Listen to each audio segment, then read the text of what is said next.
Welcome to this session on Leadership Skills for Shared Ministry. I'm Gail Spar, a member of First UU's Leadership Development Team. Our purpose in this session is to add to your confidence and skill as a leader and to help you develop ways to make meetings meaningful and volunteering fun. I guess the first question we should ask is, what is this shared ministry that we talk so much about at First UU? Shared ministry is a partnership between our paid staff, unpaid volunteers, and all the members of our First UU community. Together, all of us work to carry out our congregation's mission, vision, and strategic plan. Our work cannot be accomplished by paid staff alone. We depend on volunteers like you to get everything done. Who are your partners in the work you do? For example, if you lead the worship committee, you are partnering with our lead and assistant ministers, the director of lifespan religious education, the director of music ministries, worship associates, lay ministers, and lay leaders to bring about meaningful worshipful experiences. The director of communications has a volunteer staff of editors, sound technicians, social media managers, and others to create all the newsletters, websites, streaming services, and so much more. But while we all chip in to help, ultimately the responsibility for most of these things lies with paid staff. So when we're working with them, they are our managers. You are or would like to be in a leadership role at First UU. So what makes a good leader? Well, here's a list of characteristics that many people ascribe to good leaders. They have a vision for their team and share that vision with others. They set goals and have a plan to meet them. They make room for different viewpoints. They create a welcoming atmosphere so people want to be a part of the team and contribute. They build trust by keeping their word, treating everyone fairly, and acting out of principle. And they develop others to become leaders. During this session, we'll look at 4 areas to help build your leadership skills: building your work group, finding the tools you need, managing meetings, and communicating effectively. So let's start with building your work group.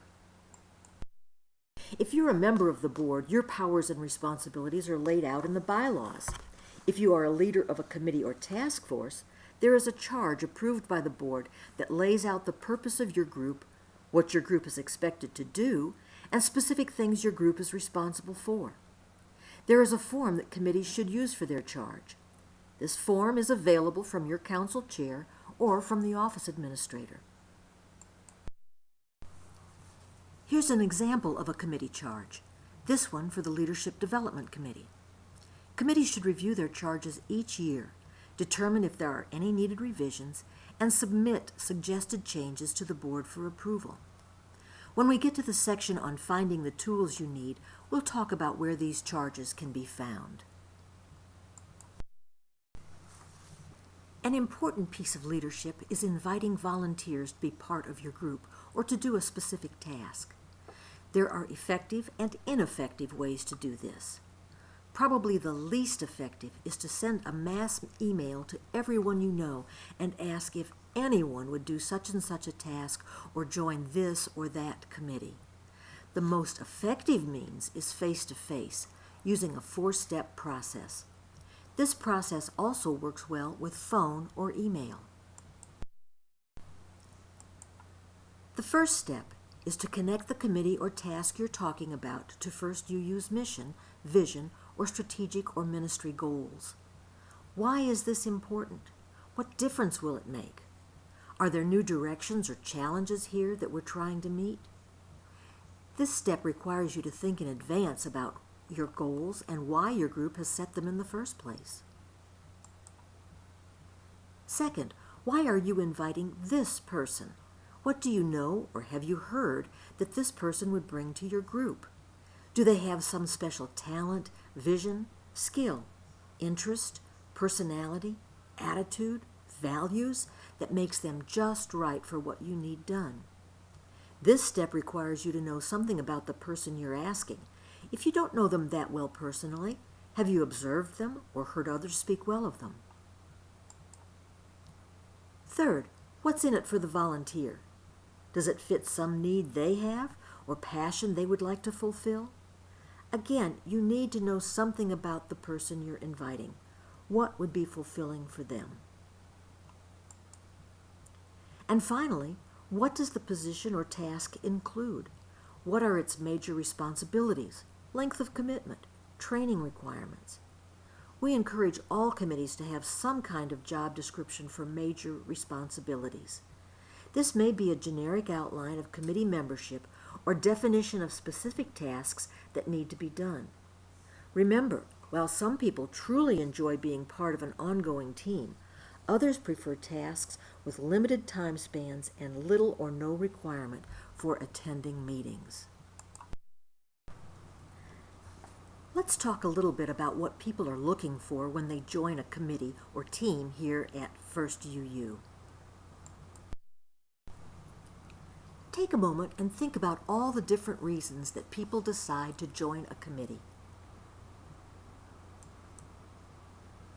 For some, it's a chance to help others. Some enjoy the social interaction with other committee members. Still others really connect with the work at hand, like teaching a class, organizing an event, working outside on the grounds, or any number of other things. And different people want different things out of their experience. It's the job of the leader to create an environment that can meet all those different expectations. It's a delicate balancing act between creating time for social interaction when people get together and having the time and energy to get the job done. Having a discussion at the beginning of the church year about what people want is a good way to begin to understand their expectations and make your team function in a way that meets those expectations. If your group is to be effective and contribute to First UU's success, there need to be goals that head you towards your mission.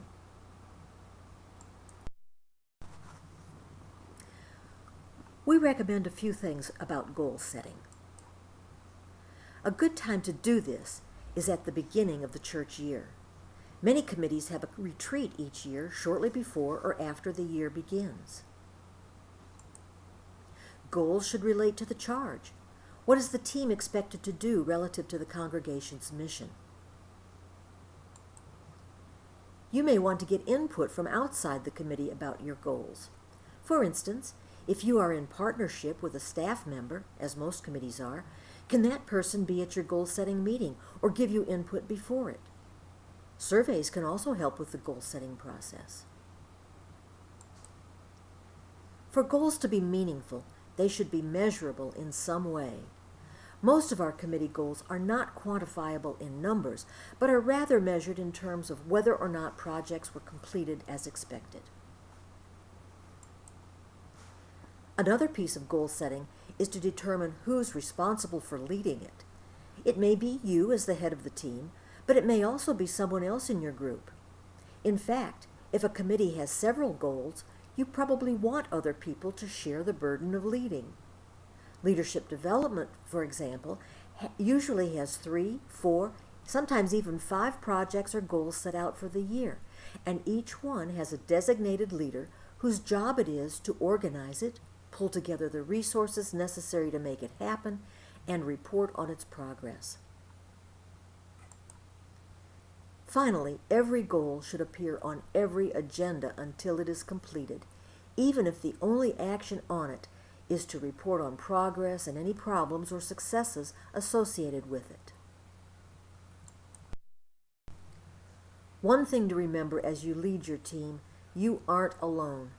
There are many tools and resources available to you. Every year there is a leadership orientation session to familiarize you with things you'll need to know in the coming year. And because things change every year, we recommend that you attend every year.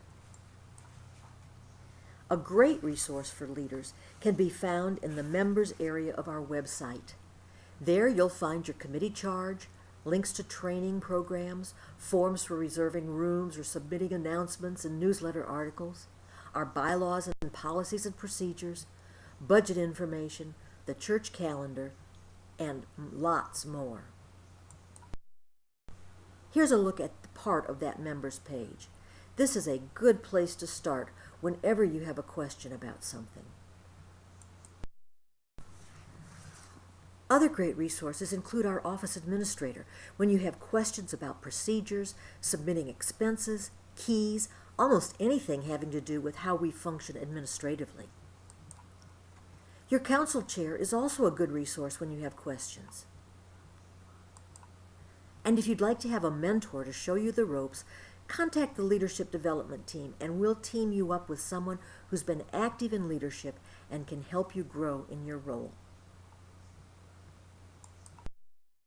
Let's talk now about making your meetings meaningful. Maybe you can relate to Dilbert's experience.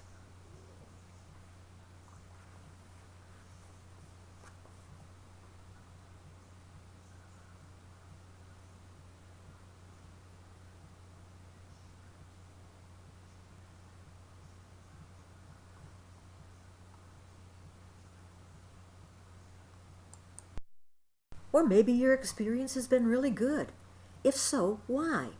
What are the things that make for a good meeting in your eyes? Well, for me, it's one with a clear agenda.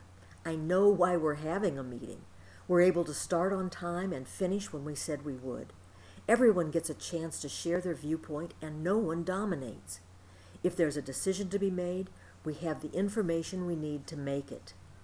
There's good humor and room for fellowship. We don't get sidetracked with issues that aren't pertinent to our discussion or should be handled outside the meeting. Maybe you have a different list of good things. Maybe some of the things I said are not on your list at all. Now consider those things that frustrate you when you're in a meeting. What are they? People were late. Things that were supposed to get done between meetings didn't happen. One person kept making the same argument over and over and over again. The group was evenly split on a decision and no one knew how to make the call. Side conversations kept making it difficult to hear the speaker. All of these things can make meetings seem endless, boring, and non-productive. So let's talk about things you can do as the leader to change that. Managing your meetings isn't magic. There are some basic things you can do to make things go more smoothly. Start with a covenant. A covenant is an agreement between us about how we will be together. Some groups create very simple ones that speak to respect, listening, creating together. Others get very detailed about what is and isn't acceptable. I tend to go for the simpler. When our committee for the larger faith created its covenant, they started by talking together about what they thought were key elements that should undergird all their work. They came up with 5, and then assigned a member to write the covenant that reflected those 5 elements. Here's what that member brought back to the committee the next month.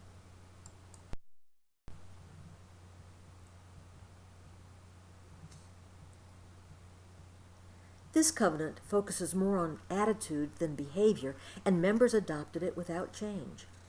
What do you do with a covenant? Well, some committees read it at the beginning of every meeting. Others post it on the wall so everyone can see it each time.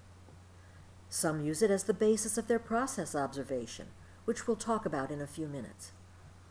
Covenants should be reviewed at least once a year to decide if there are any changes needed. Another important element in meeting management is the agenda. Ideally, the agenda should be available to team members about a week in advance. That way, they can be prepared for whatever items are to be discussed. It may also jog their memories about assignments they took on and need to report on. And it gives them the opportunity to add items to the agenda that they feel need discussing. Here's an agenda that illustrates several important points. First, notice that the roles are assigned to different portions of the agenda. Responsibility for timekeeper, process observer, note taker, and opening words on this committee rotate among members each month. Then notice that the meeting starts with opening words and an opportunity for folks to check in. Following that is a brief check of all the action items that came up during the last meeting. And it is brief. The person responsible simply notes, yes, it was done, no, it wasn't, I'll have it by next time, or I've put it on the agenda later this meeting to discuss. Every item on the agenda is allotted some amount of time for discussion, and it's the timekeeper's job to let the group know if they are nearing the end of that allotted time.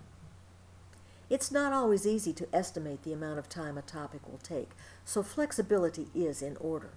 But if every discussion is taking longer than expected, you'll want to examine if you're trying to do too much, need longer meetings, or are spending time in conversations not related to the topics. If you look on the right side of the agenda, you'll see letters in red beside most topics. These are handy markers that tell people what the expected outcome of the discussion is to be. I means this is information only. Status reports, for instance, are usually marked with an I. The DI means discussion, and the leader is looking for a variety of views and opinions on the topic.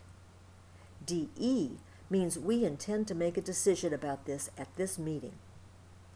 Finally, notice that the meeting ends with two items: a recap of all the action items that came up in the meeting, along with who's responsible for doing that action, and a process observation. More about that in a bit. A word about taking notes for meetings.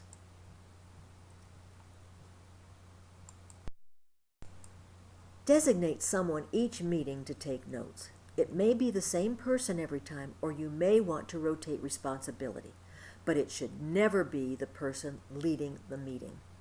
If your committee shares note-taking responsibility, it makes sense to have some format designated for ease. Many committees use the agenda and then simply put notes next to each item. Action items should be listed clearly with the name of the person responsible. Rarely do our committees need formal minutes, which are much more detailed than meeting notes. During the meeting, particularly if you're trying to come up with alternatives or discuss pros and cons of those alternatives, taking notes on a flip chart that all can see is an effective tool. Flip charts relieve the requirement that people remember everything they've heard. It keeps the discussion moving and can prevent someone from repeating the same argument or viewpoint over and over. What do you do with the notes after the meeting? Well, they should be distributed within a week of the meeting and include all action items and the person responsible for completing them. Some teams have found it helpful to include the action items in the body of the email to which the notes are attached. Why? Because that way they are visible even if the attachment isn't opened, and they're less apt to be overlooked.